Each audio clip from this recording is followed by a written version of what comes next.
Alright, today we're going to be reviewing the Sog Powerlock pliers. I purchased these particular pair of, this particular multi-tool rather, about 2 months ago, and I've been using it quite a bit, and I thought it's time for review, so that's what I'm going to be doing today.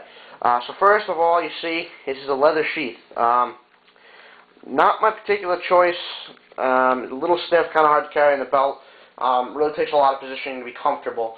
However, it's not bad, and in my experience, I'd rather have a snap on a sheath than, say, Velcro, because, as you know, it does wear out over time.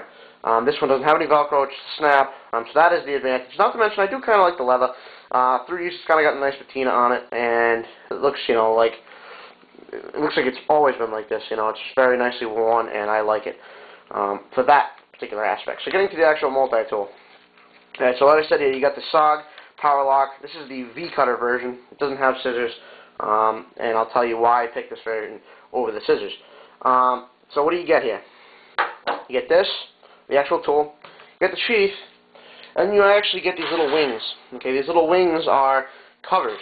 Okay, these covers used to go over here, over the actual tool itself. You see the holes there on each side, and they do snap on and off quite easily. I can show you that right now. And I'll tell you actually why I took them off. Now the reason why I took them off, okay, I should put both of them on to demonstrate here. The reason why I took them off was because I didn't like the fit and finish with them on. You take them, okay, and you hear that sound. That's they're kind of flexing, and I don't like how that sounds, and I don't think they're necessary, to be honest with you. The thing about Sog, what they tell you is true. These little gears you see here, they actually do multiply the force somewhat. They make it much easier to get more power to these jaws of this plier without having to put so much power and torque in these handles. So what that allows me to do is it doesn't make my hands so uncomfortable because I don't have little guards, and in my experience they're not.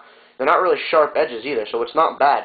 So what I did was I just took these off because I didn't like the way they looked. I didn't like the sound they made when I used the pliers, and I didn't like how it made it much harder to get in and out of the sheath.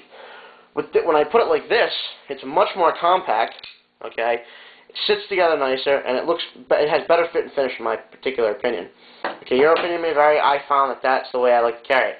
Now, actually getting to the plier itself, I picked mine in the silver finish, or the satin, or whatever you want to call it. Okay, mine's the V-cutter version. So what does that mean? It doesn't have any scissors. It's got this little thing, Sog's V-cutter.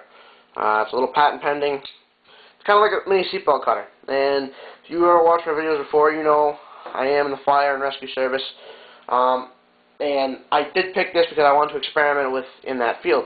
I did an EDC update and explained why I actually don't like this, and I'll tell you why.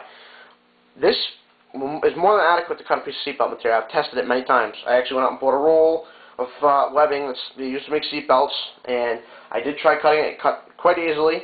I don't have it in front of me, or else I would show you. But my point is, okay, it'll cut the material, but when you're in a car crash scene or something to that nature, it's very hard to go digging to get this tool, this particular tool in the multi-tool out.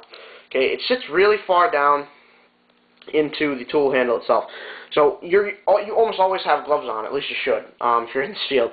It's very difficult to take gloves off, go in the sheath, get the tool, go digging for this particular tool, get it out, close the tool up again like this so you can actually use it, and then go cut the seatbelt. By that time, somebody else already need to have a knife out or another seatbelt cutter or something of that nature. I just bought it to purely experiment.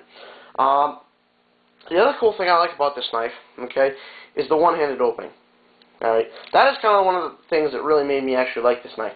Originally, when I first purchased it, because of the fit and finish with these and the tools that have a little bit of play in them, I had to tweak around with that. I didn't like it much. Now I actually do like it quite a bit. It's pretty easy to flick open and close with one hand. Quickly talking about the tools, it has a saw, the V-cutter. It's got a thing here. This is actually to put ratchet heads on. That's it on that side. Actually, nope, it's got a can opener, a screwdriver as well. This side it has a wood saw, a punch, a bigger flathead screwdriver, a Phillips, and a can opener, and a file. The file is wood and metal. It's got a screwdriver or a chisel tip on it. The punch is actually pretty good. The saw works nicely. Tools aren't bad. The blade is a chisel grind. I'm not too thrilled with the blade, to be honest with you, but it is sharp, and I do have an extra one if I need it. It's got the serrations, which is actually kind of cool in multi-tool. You usually don't see the half serrated blades, and I do kind of like that in this particular tool. The fit and finish of this one I got, like I said, wasn't great. I had to play around with these little tension screws on each side and play with the tension of the tools in the handle until I got it right so they didn't really wobble much anymore. So all in all, the tool, I would recommend getting it. May need some tweaking. Don't get discouraged. The tool works great itself. The wire cutters on here work amazing. It's got the hard cutter and the big one, the regular cutter, and it provides adequate torque and it cuts quite easily. And the pliers do get a good grip, and they do close perfectly too. If you can see that with the camera, kind of focus there. If I can get it to focus. No, it's not going to. Unfortunately. No, it's not really going to focus. Anyway, the actual tools come together itself. There's no gap in the needle nose, which I'm very happy with. So all in all, I would recommend it.